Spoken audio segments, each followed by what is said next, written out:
Мартин Стоименов освои бронзен медал во дисциплината борби конкуренција јуниори до 61 кг на Европското првенство во Лисабон. Успехот на најдобриот спортист на Кочани за 2013 добива на тежина ако се има предвид фактот дека тој успеа да се искачи на победничкиот пиедестал по две додатни борби, откако во полуфиналето загубил минимално со еден поен, што по направена грешка буквално му го подарил на противникот. На Еврошампионатот учествуваа 831 каратист од 46 земји, сите државни праваци во своите категории. Македонската карате репрезентација во борби во Лисабон ја предводеше селекторот Жарко Арсовски.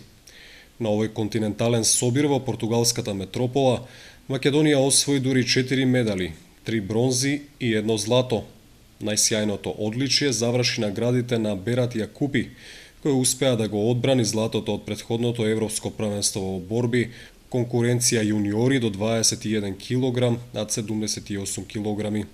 Поликсенија Јовановска кај јуниорките до 21 година освои бронза, а до третото место дојде и женската кадетска репрезентација на Македонија под водство на селекторот Златко Димовски. На првенството учествуваше уште еден кочански каратист Адил Мехмет, кој не успеа да оствари забележителен резултат.